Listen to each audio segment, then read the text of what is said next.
Then There's California. It's a new podcast featuring members of the California State Senate Democratic Caucus discussing legislative priorities, policy, and other related issues that make California exceptional. From the state capitol in Sacramento, I'm Brian Green. State Senator Vanessa Delgado has been in office for only a couple of months, and she's already on her way to making history.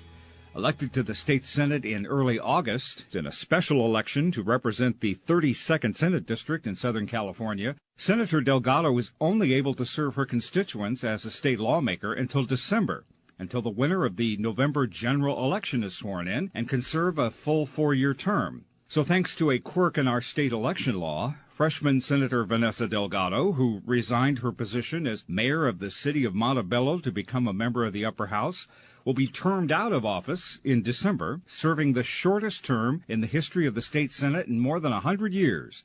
The last state senator to serve such a short term, in 1903, died in office just after 15 weeks.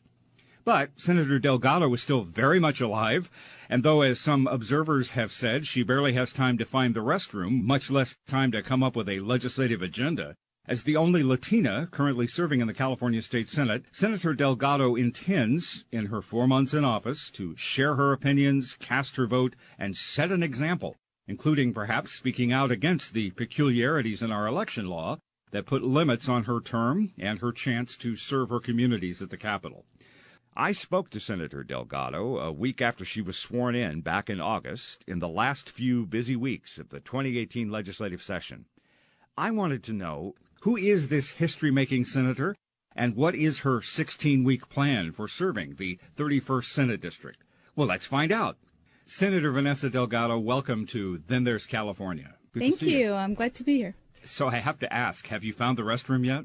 I did find one restroom so far, so I'm just relying on that one. I'll always have to get to the 4th floor restroom. Yeah. Well, I've been here 25 plus years and I'm still looking, so you're friendly company here.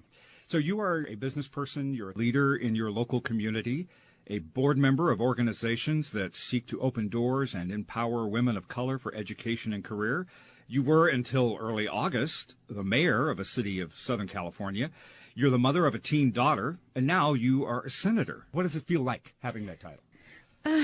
It's an honor and all that it typically means. It's slightly intimidating, too, because I feel a great responsibility to really uphold the values that I think a senator should be. So I've been trying to approach all of this with the utmost care to making sure that the working people in my district are served first. Kind of a sharp learning curve, too, right? Very sharp. I was sworn in and then had to start voting about 45 minutes later. You're making history, as we have all said over the last couple of weeks, but I suspect that you would actually really love more time to make some progress, too. How are you balancing those dynamics of, wow, I'm sort of a trendsetter, but just for a limited time?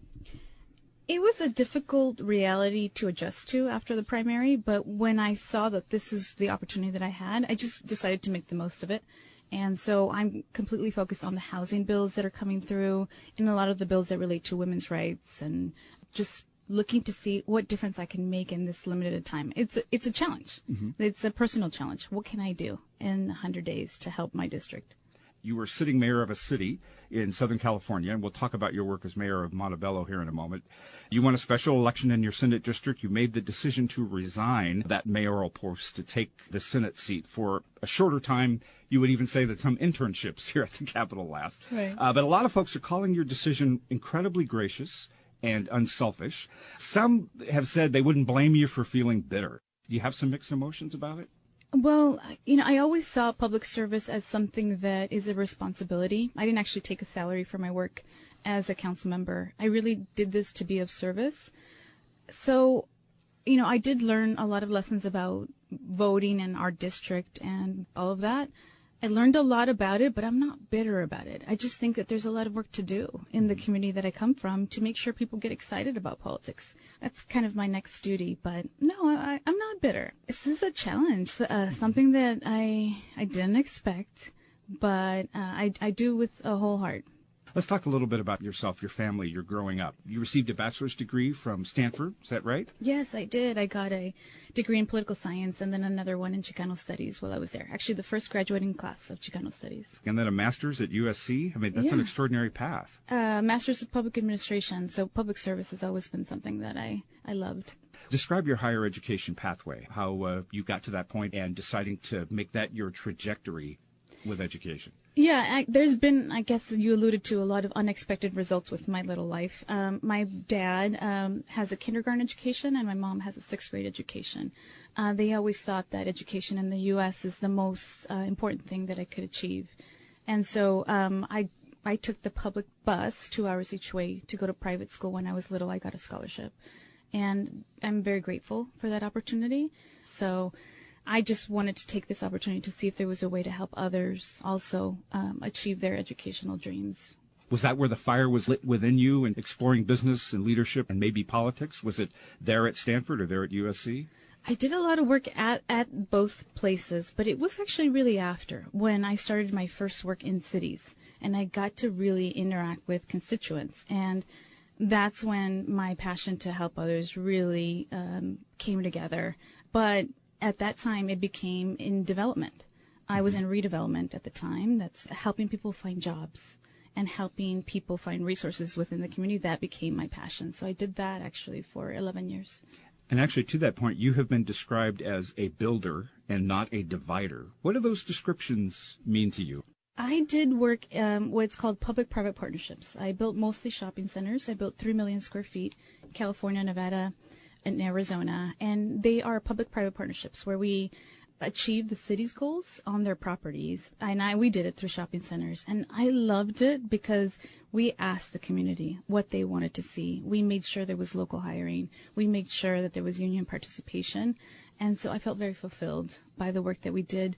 It was transformational, but not to take out small businesses. It was inclusive of everything that we could do in each project. So they're like my children in the different jurisdictions.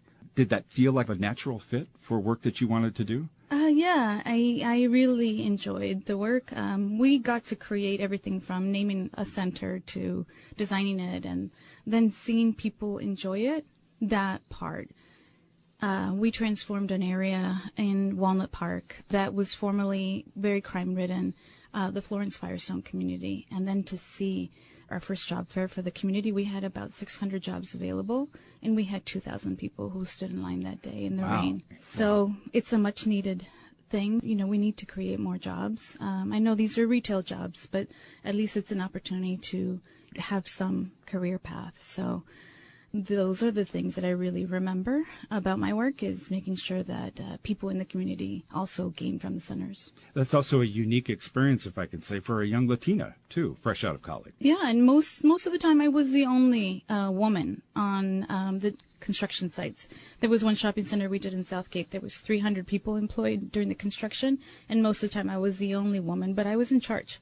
So I didn't necessarily feel some of the traditional discrimination issues, but I believe we should have more women in charge, so that and we'll talk a little bit more about that too. So that they also will have the experience that I got to have.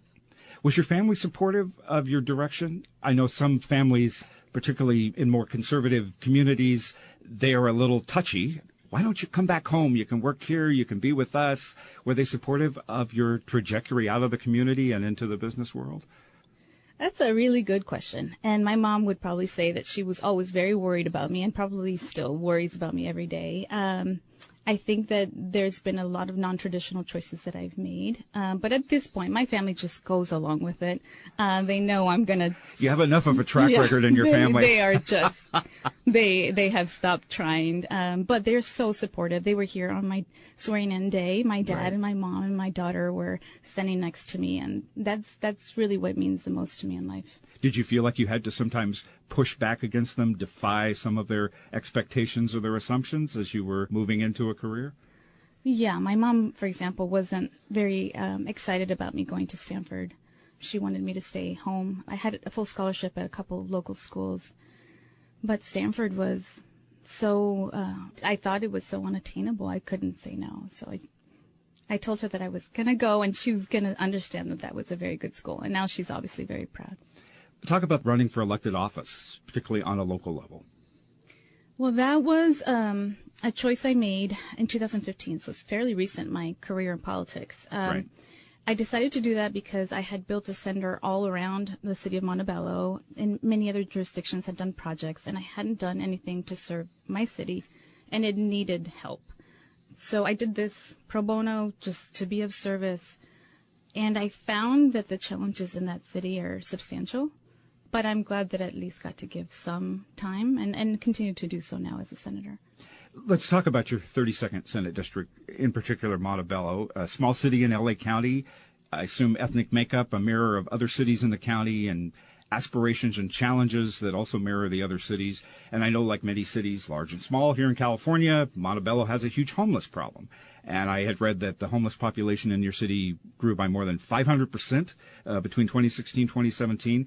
So before you left office, from what I understand, your city council had started a plan, a proposal to breach that gap and help homeless in the community. Tell me about your partnership with some of the other communities, other cities working together to address this too. It's a huge issue for small cities, one that they don't really, as individual cities, we don't really have the resources to do. So as a coalition of smaller cities, there were several measures that we were trying to do, especially around we have a riverbed that connects all of us. So the county was spearheading the effort. They have resources, and so we all submitted plans to them.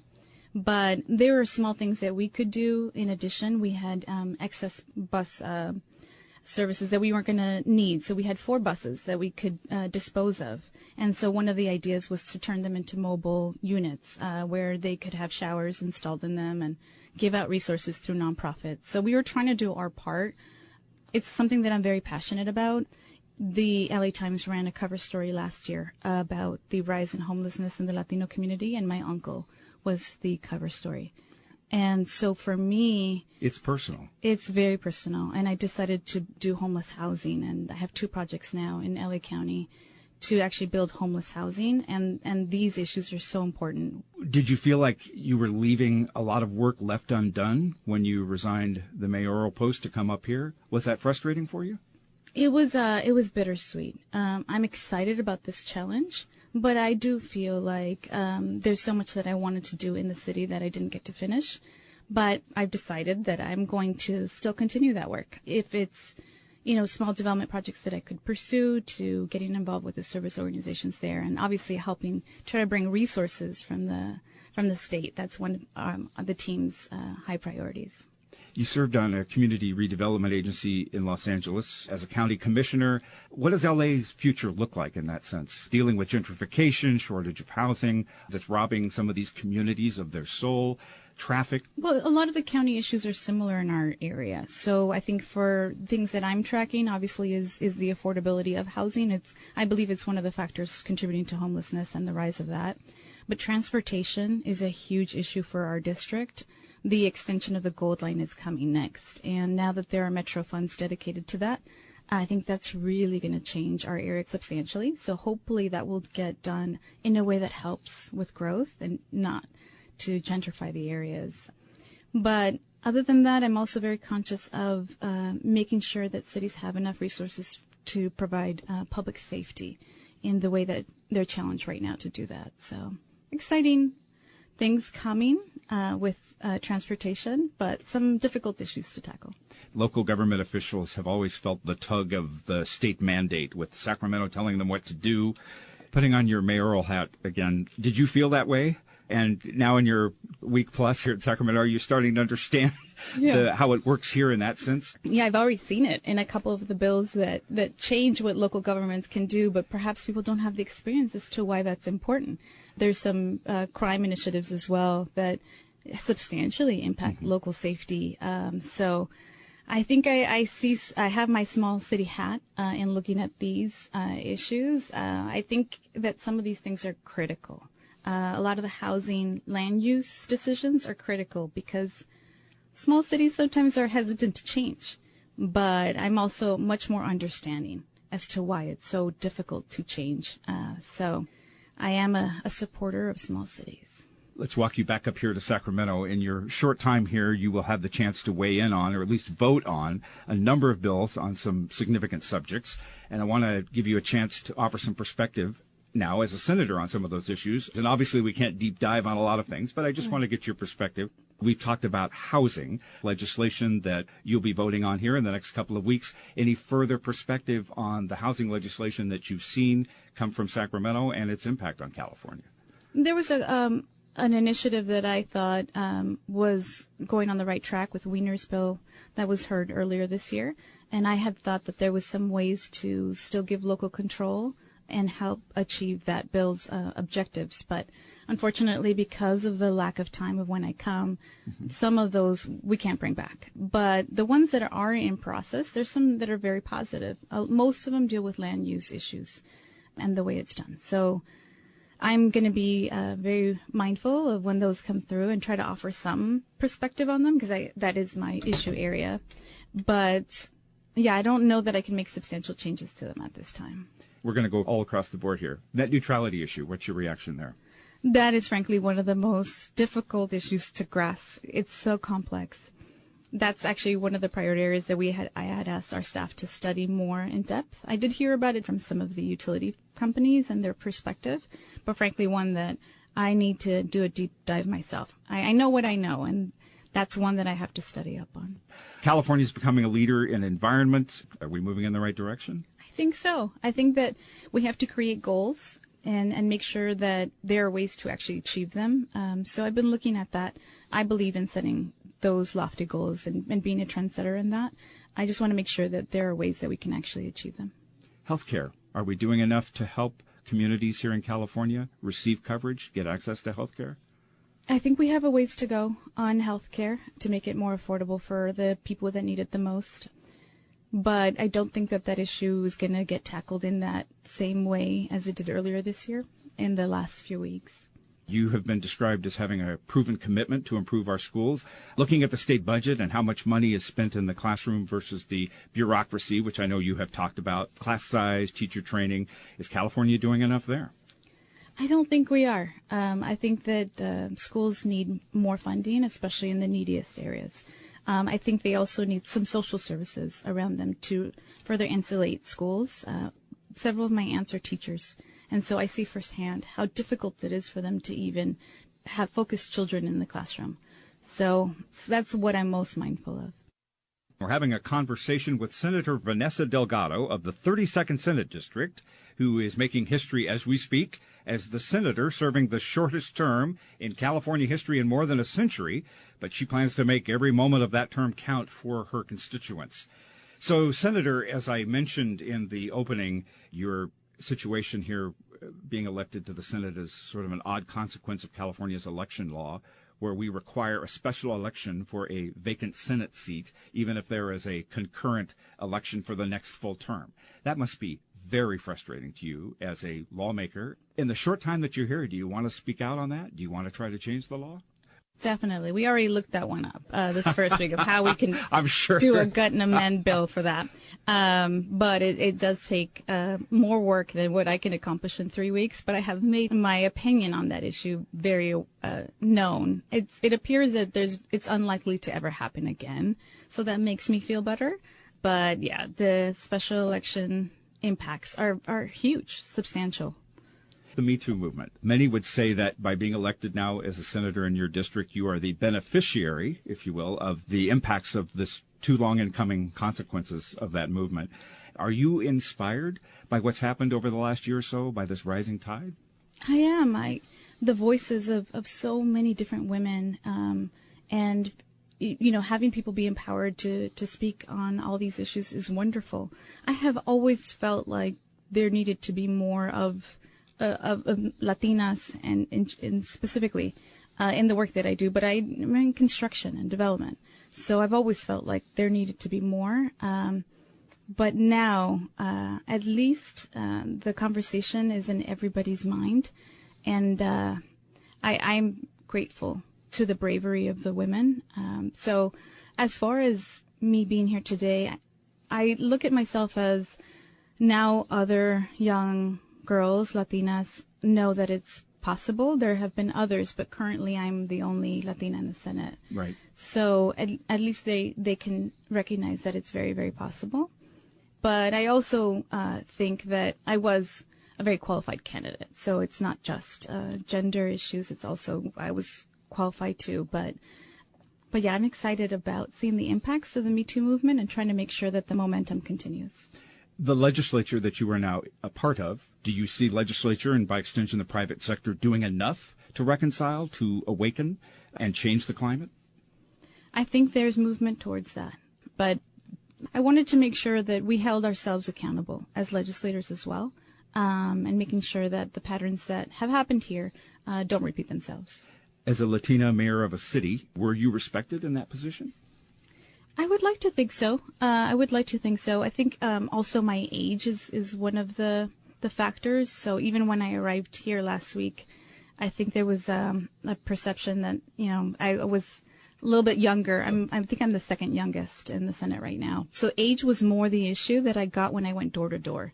I did get some questions as to how I could be a mom and also be the mayor. But I think that being a mom makes me sensitive to a lot of issues that everybody faces, a working parent.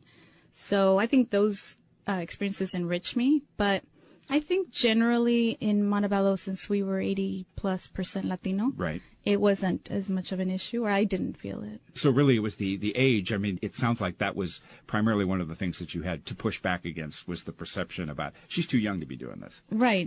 And that I did do a lot of things very quickly in my career, so I felt totally prepared for the role. But there was some pushback, too, about being a working mom. But I understand that it's a little bit more conservative area. Speaking of restrooms, I've never had this much conversation about restroom in an interview, but have you heard of the Rose Room? Has anybody told you yet about the restroom in the Senate? Yes. Have you heard that story already? Yes, I heard the story that it was after the first legislator in the Senate. Right. Roseanne Vuich, who was a senator from the Valley, she came up here in 1978, and there had never been a woman in the Senate, and they had to build a restroom for her. Women are a mighty group here in the legislature, but particularly in the Senate, still too small in numbers. How do we change that, keeping in mind the Rose Room metaphor? Yeah, I think the thing that stands out the most to me is one of my mentors through this process was Marta Escutia, another strong Latina that went through the legislative process here. And I think it's that kind of active engagement that will help bring up other women next, but a wonderful way to commend somebody who had that bravery to be the first. It sounds like through your career, you have been continuing to pay it forward with your involvement in the organization HOPE and with Latinas Lead, seeing the need for young women, young Latinas to have mentors and support through their career and education. That's one of my passions. I became a HOPE sister in 2002. And have been active in Latinas Lead since it started. So HOPE teaches women what it's like to run for office and the issue areas that are important in our state. And Latinas Lead helps people fundraise. So I think both are critical. We need both. And that's one of the things that I'm going to stay the most active in, is making sure that people see that there are examples like Marta Escutia did for me. Right. Make sure they understand it's very possible. It's totally achievable. Just takes work, and we need to help each other up as we get through. I was reading an article yesterday about women in politics, running for office, becoming leaders, and the writer, a woman, was lamenting that, and this is a quote, when women in politics are not facing the tediousness of men explaining things to them, they're often up against the indignities of the man's apathy. Does that sound familiar? Yeah, I did feel like a lot of issue areas got explained to me along the way. But I, like I said, I've been working in male-dominated fields for a long time. So I've learned to work through that. The thing that most disturbed me about my race is how difficult it was to get people interested and active in Sacramento politics. So that has been discouraging. We need to be very interested in what's going on at the state level, but I have to work on that in my community. Let's talk about your daughter. Is she following your footsteps? Isa was very excited to be here with me last week, but she doesn't enjoy politics, but she does enjoy helping animals, so she wants to be more in that field. She wants to be a veterinarian. She goes to the same all-girls school that I went to. And so she just believes in empowerment. The school is focused on helping women achieve whatever their dreams are. And so whatever she wants to be, I'm totally supportive of. Sounds like you've already set a great example for her, but what's some of your wisdom that you've shared with her growing up in this world that's full of a lot of opportunity, but very divided and angry at the same time? I think for us, the main lesson that we try to teach each other at home is that family is at core what brings us back to what's important. And this concept of grit, ganas in Spanish, that it's not, to me, about intelligence level, where you went to school, all of those things. It's about how much you give to that, attaining that goal daily. And so a lot of times when we talk about getting into college especially, she's worried about how competitive it is. But I always tell her, if you want something and you go after it every day with that drive, with that grit, then you will achieve it. And I feel like I try to set that example for her. What do you want her to say about you when she's older, when she looks back on her career and remembering the work that you're doing? She would probably say something like, I was fearless about the challenges before me. It's one of the things that I tried to get her to remind me. So I want to be fearless about going after my goals, but we all face times when we think things are too hard. There was a couple things that came along that I really didn't know if this was something that I should pursue. And it was her voice reminding me to be fearless and to go after this and that I can achieve it that really kept me going. So she inspires me with her messages as well. So I think she would say that I was pretty fearless about some of the crazy things that I tried to go after. She's been there on your shoulder as that little voice of encouragement, that little conscience, I guess. Yeah, very much so, yes. You mentioned Martha Escutia as well, a former legislator. Who are some of your other heroes and sheroes that have inspired you? You know, it's pretty simple for me. My abuelita, my grandmother, was the first public servant that I ever met. She immigrated from Mexico to Boyle Heights and had 10 kids. So her resources were very limited, but her house was known as the house you stop in Boyle Heights on your journey from Zacatecas. And she always had 2 or 3 people outside the door eating, and she would provide a change of clothes. She died when I was 13, but she told me that I had to use the gifts that I was given in life to help others, and I have never forgotten that. So I promised my abuelita that I would give back to others. So it's that guilt of her voice, inner voice in me, that made me run for city council to make sure that I gave back to others. That's a lot of encouragement and guilt. A lot of guilt, Catholic guilt, yes. You're termed out in December, so to speak. Yes. You can't easily go back to elected office. What do you want to do next? Do you want to stay in the private sector? I want to build some homeless housing. I need to fulfill that mission. That was one of the reasons why I ran. Actually, specifically, housing was one of the reasons why I ran now. But that doesn't mean that I can't still achieve that goal. So I want to finish my housing projects and do more. I want to make sure that I'm there for my daughter through her high school years. And you never know what's going to happen around here in Sacramento. Right. You proved that point. I'm sure a year ago, you sitting here in this Capitol was not even part of your game plan, right? Not anywhere within the realm of reason. No, I never would have expected this. So you never know. But right now, I'm going to stay focused on building my business and trying to give back still through community service in my community. But right now, no immediate plans of running for another office. Well, you can put this on the resume. You can say you were a senator. You don't have to say bad. how long. It doesn't matter. Just say I was a senator. It's You're not a being bad authentic. title. Right, Yeah. Exactly. All right, just a final question. In a previous interview I had read, you were asked if you could be on one television show, which show would you choose and why? Do you remember which show you chose? I have no idea. Oh, What you did I said say? that it was Dancing with the Stars. Oh my You said- gosh! 'cause it was- Yes. I read this still interview. want that, yeah. Okay, well, that was my next question. Yeah. You said it was how far you can push yourself. No. So it's still Dancing with the Stars, really? I don't know. I've always wanted to learn a dance routine. I don't know how to do that, and I just thought it'd be fun, like to give it back for charity. I don't think they allow politicians in Dancing with the Stars. You could be the first. There's always the a opportunity. new goal. All right, I'm going to keep watching then. So thank you very much for this. I really appreciate you taking the time to talk with us and just share a little bit about yourself. I wish you luck in the next few months for the work that you're doing and making an impact. Thank you. And I really hope you also have the opportunity to continue to make history on your own terms. Thank you so much. Senator Vanessa Delgado from Southern California. And that is a wrap for this edition of Then There's California. Our podcast is a production of the California State Senate Democratic Caucus, with technical and production assistance from Martin Ashley, Brian Shadden, and George Soares. From the state capitol in Sacramento, I'm Brian Green. Thanks for listening. Brian Green, thanks for listening. Brian Green, thanks for listening. Brian Green, thanks for listening.